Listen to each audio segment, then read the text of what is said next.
Welcome back to another exciting episode of Secret of Evermore. And today I'm going to be taking on the Pyramid, which is one of the coolest dungeons in the game, so I'm pretty stoked for that. I'm going to get the Bronze Axe. I'm going to fight Rimsala. Meanwhile, Horus is giving me a bunch of call beads, which is pretty cool. And you can summon this dude, just like Fire Eyes. He's got a whole new set of abilities. First aid's a heal, confound, I'm not sure. I know when enemies use confound on you, it makes you just like wander around, move in the wrong directions. Not sure what it does when you use it on enemies. And then there's time warp. Not too sure what time warp does either, but I suppose sooner or later I'll find out. Not right now though, because I gotta save my call beads for something in particular. Alright, gonna restock some ingredients, get ready to go here. I think I've still got the plague from last time. Gonna maybe get rid of that plague by sleeping it off.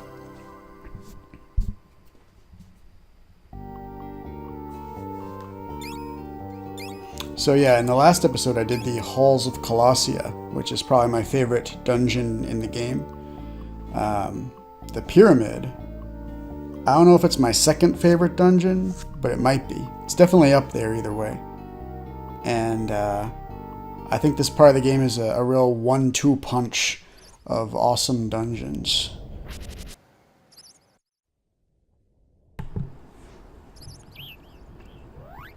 So here we use the revealer formula to cross this pit, and I'm going to have to use that formula quite a few times to get through this part of the game. It's a lot like the levitate formula in Prehistoria. It's kind of necessary to progress, but you only really need it on this part of the game. And here we've got some weird Stargate refugees. They're like the Horus guards from Stargate.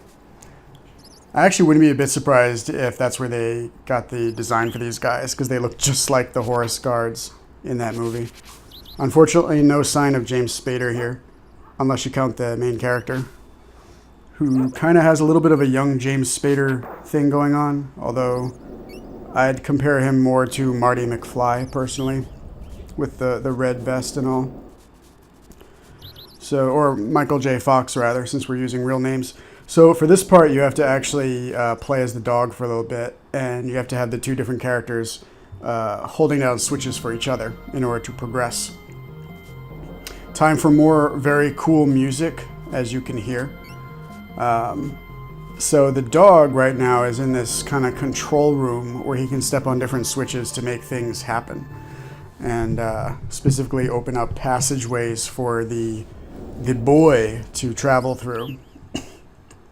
And speaking of the boy, now I get to play as him and kind of make my way through. I just want to point out this little pyramid over here on the left. It's kind of funny. It's like you have this great pyramid, and then there's this little tiny pyramid next to it. There's a few of those, actually. They're part of the design. But yeah, just having a little pyramid on the ground for no apparent reason. It's just a nice little design aesthetic, I think.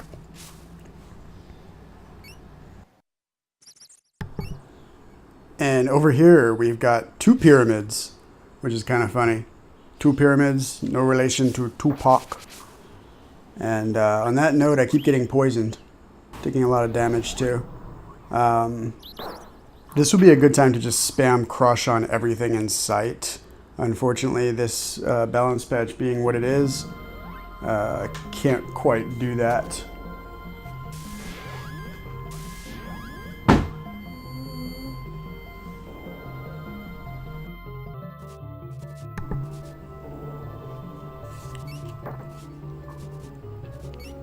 These buzzard enemies, whatever the heck they are, that fly around, they're like flying skulls or something. They seem more like Zelda enemies to me, but either way, I'm not sure what these things are, but they're very irritating to deal with. They're hard to hit, and they're very aggressive, and they basically just knock you around. So having a tough time kind of getting past these guys. And these weird cat mummies, see these little cat mummies that are hopping around? They're actually mummified cats. This is the only video game I've ever seen, ever, in my entire life, that has mummified cats in it. It's weird. But yeah, these mummified cats are very strong as well. They're easier to hit, but they have a ton of defense, so you hardly do any damage when you do hit them. Of course, the solution is to just use Crush, of course, because that spell just destroys everything in this game. It looks cool too, but I kind of feel dirty when I use it because it's practically cheating. I'm looking forward to getting the Lance spell because it has a cooler sound effect, and it's a little bit less powerful, so it doesn't feel quite as much like cheating. But yeah, it's still quite powerful, and it's fast casting. So overall, I think it's an upgrade to Crush, but you know, your mileage may vary. Well, it was definitely an upgrade in the original game because you could spam it more effectively, even though it was a little weaker. In this version of the game, I guess Crush would probably be the best out of the two of them. You know, once you take away the ability to spam, then it all just comes down to which spell is the most powerful, what does the most damage. So yeah, you might notice I'm taking a lot of damage from these enemies that are hitting me. In the original Secret of Evermore, as the game progressed, you take less and less damage from enemies. So by the time you get to Gothica, you're taking like 10 damage from the enemies. And I think a lot of that came down to just the game not being very well balanced, you know, stats and whatnot. And there were also a number of glitches in the original game that would totally mess with your stats. So you could, for instance, you could buff your stats and then like save and quit. And when you came back, your stats would essentially be reset to normal, but you'd still have the buffs on. So then when the buffs would wear off, you'd gain a bonus to your stats. So, if you're someone like me who likes to buff for the road, so to speak, and you got buffed before you saved your game and quit out, just, you know, buff for next time kind of thing, then you are inadvertently glitching your game, because when you come back, your stats are going to be skewed upwards once the buffs wear off. And every time you do something like this, you'll get that buff boost, that stat boost, and whether you mean to or not. So yeah, the original game had glitches like that, which would really mess with your leveling curve, your power curve as you progress through the game. So not only did enemies hit for less as the game progressed by default because of the massively spiking defense points on the armor, you'd also probably inadvertently bug your stats as you played. So my memories of this game are a really difficult first half, or first quarter rather. Really difficult Prehistoria, moderately difficult Antiqua, and then super easy second half of the game. Gothica and Omnitopia never gave me like any problems at all. And a lot of it was just the stat bloat. Just the fact that enemies couldn't even hardly damage me in Gothica. So this version of Gothica is going to be much harder than anything that I've dealt with before when I played Secret of Evermore. I'm going to struggle with that part of the game in a way that I have never before.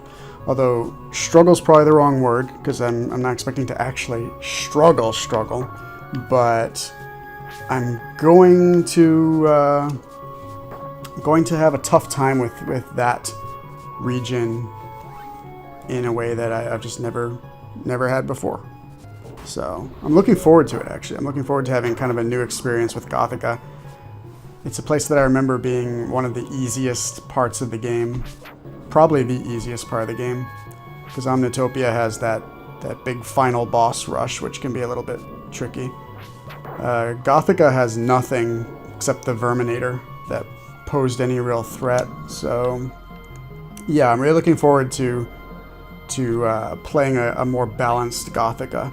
And that might be the thing that saves this balance patch for me. It might be the thing that kind of puts it over the top and puts it into the win column, if you will. Because right now I don't particularly recommend the balance patch. The anti-spam code is irritating. It hurts more than it helps. But yeah, if I get a really balanced Gothica, a really fun, challenging third quarter of the game, it'll go a long way to making this balance patch into a win. So I'm really looking forward to seeing what happens there. I'm actually going to be doing that later today, with all likelihood, if time permits. So yeah, gearing up for that. So now we're back in control of the dog, and have to hit switches, open up more rooms for the boy to progress. This part would be really cool if this were a two-player game and allowed you and your friend to open doors and everything, help each other progress.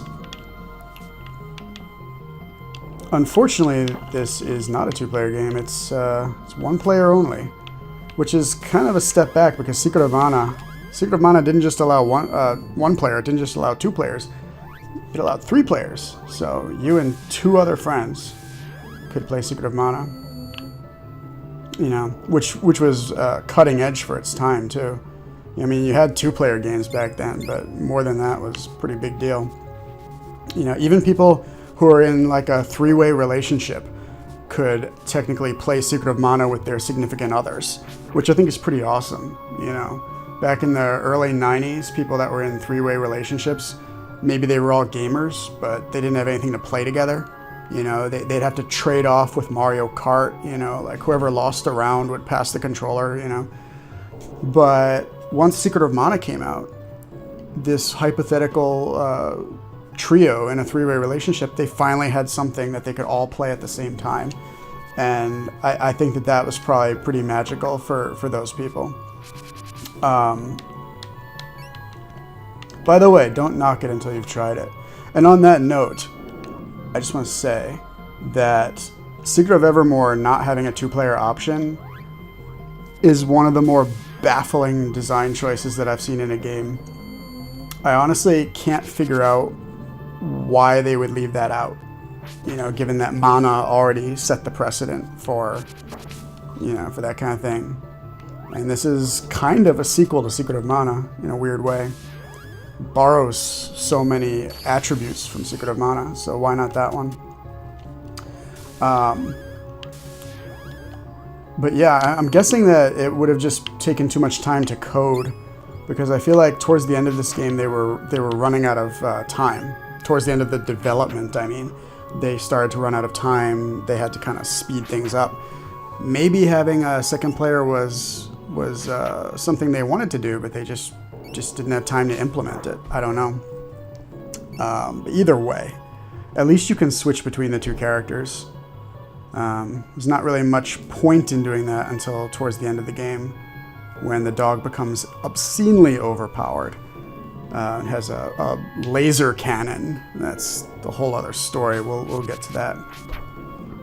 I want to note that whenever I pause in this gameplay, it's because I'm checking a guide. Because the Great Pyramid has glitches in it that can trap you permanently and cause you to have to actually restart your game. So I don't really know where or how those glitches happen. So I'm being very careful to kind of follow a walkthrough here, not make any mistakes, and just kind of get through this area as quickly as I can without tripping up on anything. So this duo right here, these are the Sons of Anhur. They're kind of like the super mad monk in Halls of Colossia. They're a lot like the Horus guards around here, except they have a lot more HP. And I believe these guys give you the bronze axe. I guess we're about to find out. Ooh, they cast spells. 1 damage? 1 damage. That's weird. So yeah, I think there are still some balance issues with this game if their spells are doing 1 damage to me. So the bronze axe is one of the more useless weapons in this game. The only real benefit that it gives you is that it can break down walls in this specific dungeon and nowhere else. It also has a cool icon. Look at that double blade. Unfortunately, in practice, it doesn't look like that. It just looks like the spider's claw, except bronzer. Like it got a tan, spent some time in the sun.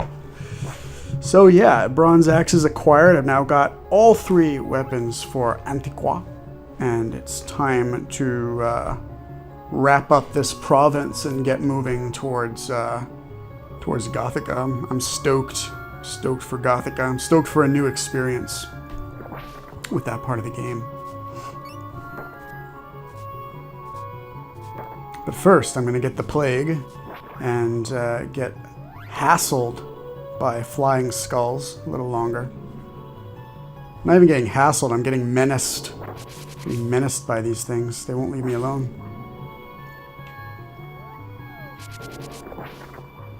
I think it's best to just kind of hurry through this area if possible. Having Crush leveled up and super overpowered is a massive boon though. And as you can see, the Bronze Axe started with some points on it already. Not very many, simply because I didn't level up the Spider's Claw. I've done a pretty good job leveling up my sword and my spear, but the axe has fallen by the wayside, unfortunately. Matter of fact, the axe always falls by the wayside when I play this game. I don't think I've ever leveled it up. I don't even know what the max level axe charge attack even looks like. So that's something I'd like to do in this playthrough. Actually level up the axe.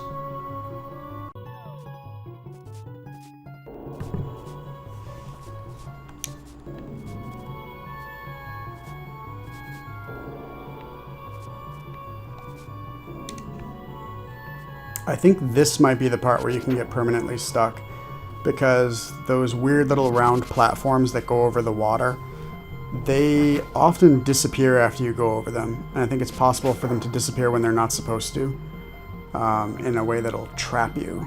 So I think that was the spot, but I'm not sure.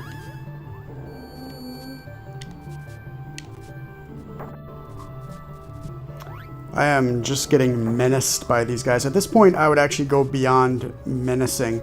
We've gone to level 3 now. I'm being savaged by these buzzards. Absolutely savaged by them. Luckily, I have the most overpowered spell ever. Crush seems like a spell that Gnome would give you in Secret of Mana. If Gnome were like really mean. If you were a really mean-spirited Gnome. It's kind of like Earth Slide, except way nastier looking. Ooh, you know what a good spell in Secret of Mana was? Gem Missile. Nice little kind of blue lasery thing. Matter of fact, that's kind of what Lance is like in this game. It's kind of like a more advanced Gem Missile. Shout out to the Gem Hadar of Star Trek Deep Space Nine.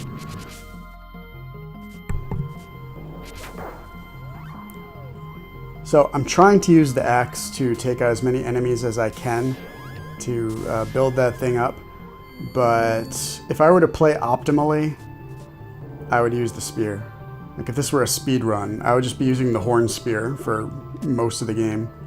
Just charging it up and letting it fly. Oh, Crush gets the job done too. What a magnificent spell. It's pretty odd that you can get spells to level 9 in this game. And you can only get weapons to level 3. I don't know, it's peculiar. Because in Secret of Mana you could get spells to level 8, I think. But you could also get weapons to level 8. So there was a balance there. There wasn't, a whole lot of reason to do that, but you could do some pretty wild charge attacks once you powered up your weapons enough. I remember one of the high level sword attacks in Secret of Mana. I think it's like level 6, 7, or 8, somewhere in there. It's like a chrono cyclone kind of move where you spin and fly around this big circle. It's pretty awesome. Don't need to do that to beat the game, but if you want to put in the effort to level up your swords, it's worth it because it's fun. But yeah, it's weird to me that in this game there are only 3 weapon levels and 9 spell levels. It just seems off balance, especially considering the spell levels they don't carry over either. They're like weapons, so you can level up Fireball or Flash or something to level 9, and then later on you'll get like Nitro or whatever that's way more powerful, and it'll be back at level 0. You know, it's just odd choices for design. Another thing worth noting is that in Secret of Mana, you could only level your spells up once you had enough mana seeds for it. So you couldn't actually level your spells to level 8 until you had all of the mana seeds. At the beginning of the game, when you only have like 2 mana seeds, you can only level your weapon up, or you can only level your spells like twice. So that's how they regulated spell leveling in that game. In this game, on the other hand, you can just level your spells up to 9 like as soon as you get them. You can just stay right where you are for an hour and just spam the spell and boom, level 9. So they don't control how high you can level your spells, which opens the window for people like myself in this playthrough to just over level a spell like Crush and just use it to annihilate everything. So yeah, the choices are weird here as far as balance and design go. The balance patch does not address any of this either. I like these statues, by the way, these very dangerous kind of dragon statues.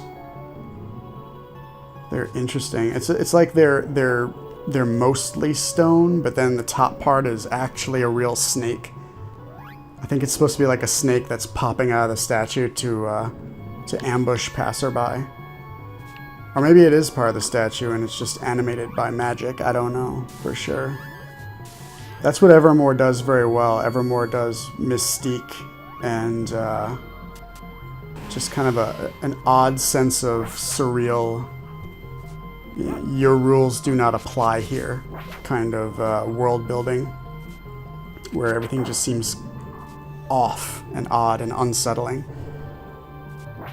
The music's part of that, but also the monster designs. The monster designs in this game are so weird that they're just like uniquely off-putting. Well, not even off-putting, just unsettling, you know? The whole game has a very creepy but very interesting vibe to it.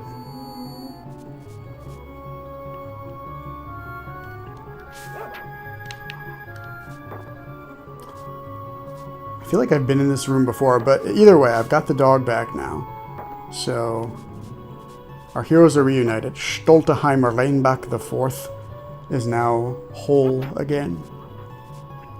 And now I just have to figure out how to get the hell out of this pyramid. I think I'm totally lost right now. Wait.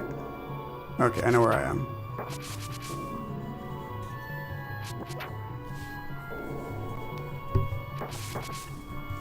You know, I'd love to level up the axe, but I really do feel like it's almost a waste of time to use the axe to kill things when I can just throw spears or spells, you know?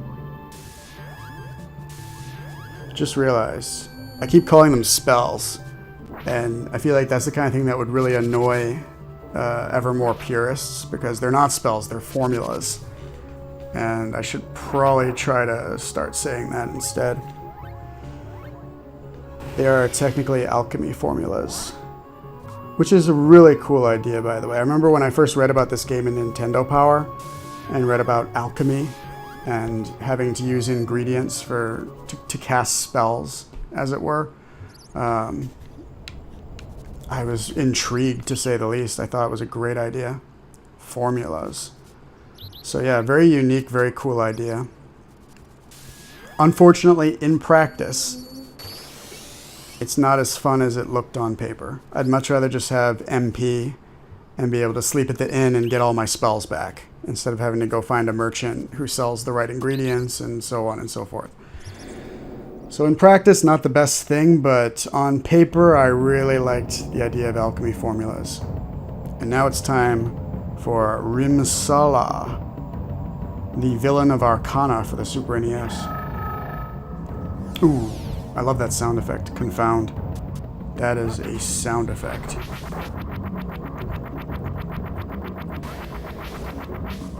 I don't know what the heck this thing is that's spinning all around making all this noise, but you fight a couple of those in the final boss rush thing.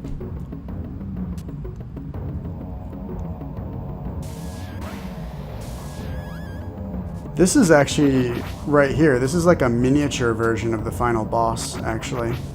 Just like Magmar. It's a component of the boss rush that makes up the final boss fight.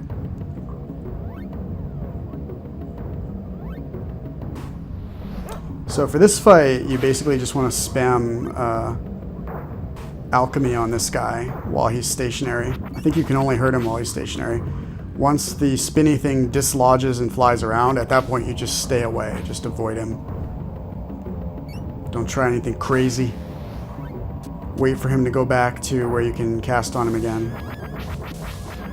I love gimping the game by casting heal right before an attack hits to negate the attack. It's such a like gimpy, cheaty thing to do, but I love to do it.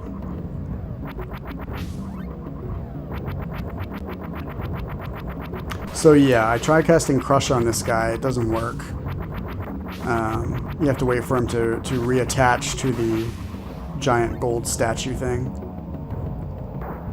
You can also attack the statues on the side to temporarily turn them off, which will prevent them from casting attack spells on you, which is a big help. Not entirely necessary, but you don't have too much to lose. You can just cast Crush on multiple targets, take out the statues, boom. You know. Unfortunately, they come back to life very quickly and resume their casting. Yeah, blocked another attack. So all things considered, this is a pretty easy fight, as long as you have a spell to use on him. And even if you don't, I mean, I've never gotten to this point without leveling up Crush at least a little bit.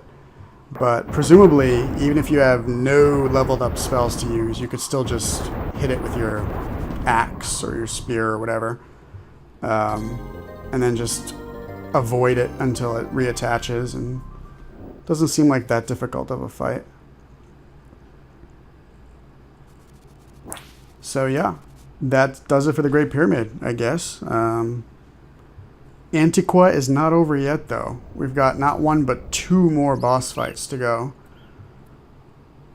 Both of them are very weird stationary bosses that summon ads to do most of their dirty work. If you don't know what that term means, ads, that's an MMO term. It refers to when a boss summons additional enemies to assist them during the battle. So you'll be fighting a boss, some other enemies will show up. You have to deal with them, you know, crowd control, divert your attackers to the additional enemies to take them out, and then return your focus to the boss, whatever the case may be. But yeah, this game does like to summon ads during the boss fights, which is interesting. I don't think Secret of Mana really did that at all. So that's a big design difference between the two right there.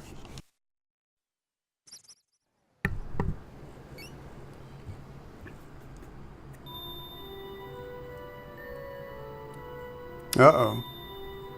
It's the evil Horus. You can tell he's evil because he's wearing green instead of yellow. So I believe this dude right here is actually the guy from the palace that we saw in the earlier cutscenes, who had his back to the camera. I think it was this guy. Metalhead McGovern. Metalhead McGovern, actually, that was George McGovern's rock name back when he was a teenager, and he was in a rock band. True story. Actually, it's not. I just made that up. Now we get the mini-boss music for a fight with a couple of slightly more powerful than usual pirate dudes. Luckily, the AI is terrible right here, so I'm just going to do this until they disappear. There we go, and we win. Speaking of Metalhead, the Metalhead episode of Black Mirror, very good half hour of television. It's one of the shortest episodes of the show, but man, is it eerie and unsettling and crazy. It's one of the most memorable things I've seen in a while. It's not a happy episode. Most episodes of Black Mirror are not happy episodes. It's kind of a Terminator homage, but it plays into kind of some real world fears that we have in the modern era. Did I say error? I meant era. Era with an A at the end, not error with an R at the end. Although I said modern error, which was a Freudian slip, actually, but I totally see why I would say that. But in any case, yes, the Metalhead episode of Black Mirror, good episode. Kind of bleak, but fascinating. And